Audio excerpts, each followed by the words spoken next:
Assalamualaikum warahmatullahi wabarakatuh.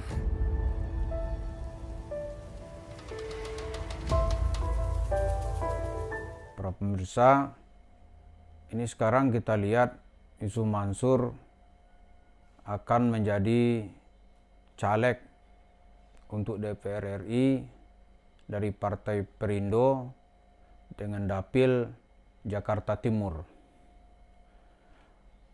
Bagi kita, seseorang menjadi caleg itu tidak ada masalah.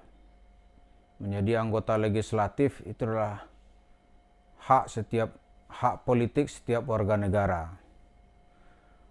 Partai pun juga begitu. Selama partai itu dibenarkan oleh undang-undang, maka warga negara berhak untuk caleg dari partai tersebut. Tapi ini yang menjadi persoalan kita, bagaimana dengan Yusuf Mansur gitu. Sekarang dia sedang mencoba menguji peruntungan di dunia politik, tepatnya akan menjadi anggota parlemen. Nah, ini bagi pemirsa tentu banyak menimbulkan pertanyaan. Ada apa ini? Dia dari dunia, dalam tanda kutip ini, dunia mimbar ke mimbar, sekarang akan menuju panggung parlemen gitu. Pertama kita melihat Yusuf Mansur tentu akan membuat skop atau daerah yang lebih luas. Karena dari tahun 2000 sampai tahun 2023 ini dia setelah sukses meraup uang yang sangat banyak dari petualangannya dari mimbar ke mimbar, dari masjid ke masjid, dengan jualan utama yaitu sedekah, investasi berjamaah, kemudian cerita-cerita bagaimana memperdaya masyarakat agar mau mengeluarkan uangnya. Tapi kita lihat dalam beberapa tahun ini gerak Yusuf Mansur itu mulai terjepit. Dia mulai terjepit karena masyarakat makin cerdas dan informasi makin terbuka. Lalu ditambah dengan cerita dan wawasan daripada YouTuber yang mencoba mengungkap apa dan siapa sebenarnya Yusuf Mansur ini. Nah, kesimpulan sementara dari banyak masyarakat itu adalah ini orang secara pribadi tidak clean. Bahkan dalam bahasa yang lebih keras, banyak menudingnya ini sebagai seorang penipu berdalih sedekah. Kalau tidak percaya, bacalah kasus-kasusnya yang ada di pengadilan, yang jumlahnya sangat banyak. Ada yang nanti di-cut oleh pengadilan, ada nanti ceritanya berujung damai, ada nanti yang sedang dia diberi kewajiban oleh negara untuk membayar kepada orang-orang yang dia rugikan. Nah, karena itu kita lihat juga banyak kolega-koleganya sudah nggak mau bersama dia gitu. Dalam arti kata, kalau dalam bahasa fikih klasik itu dia sudah ditahzir gitu, dihukum gitu.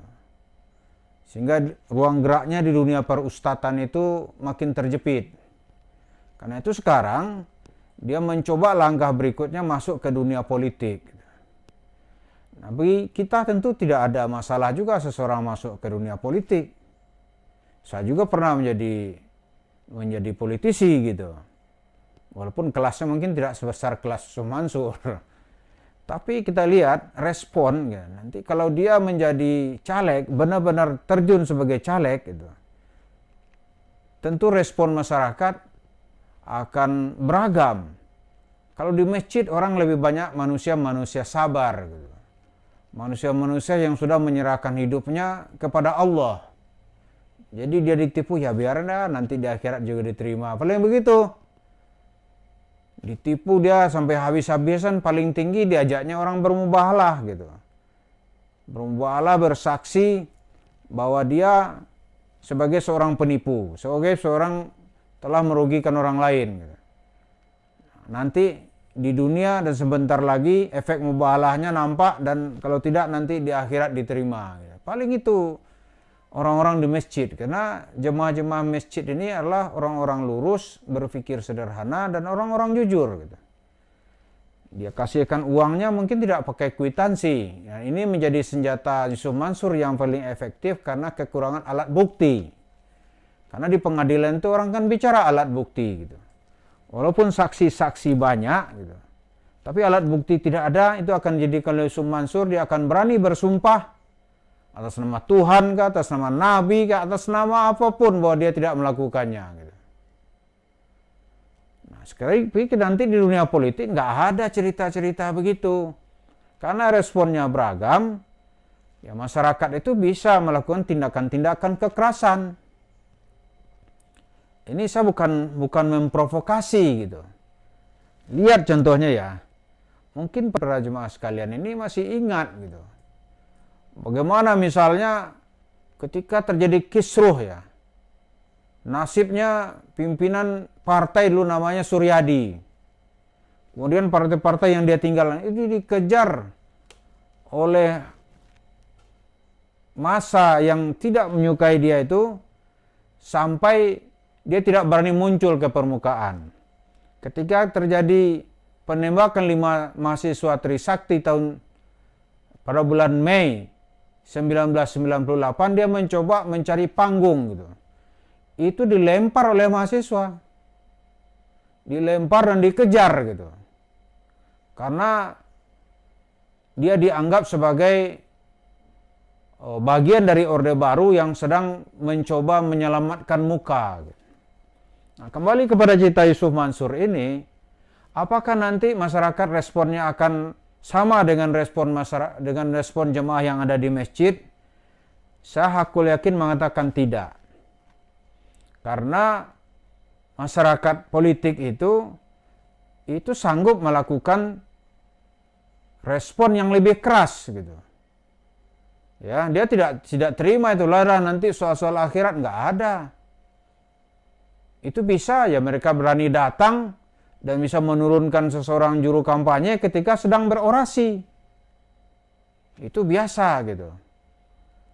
Karena ini panggung politik dikenal dengan panggung yang cukup keras. Panggung yang cukup keras gitu. Nah, respon audien itu juga sangat keras. Kalau di masjid mereka lebih sopan-sopan, nggak enak nanti menyinggung wibawa ustadznya gitu. Tapi sebagai politisi nggak ada cerita.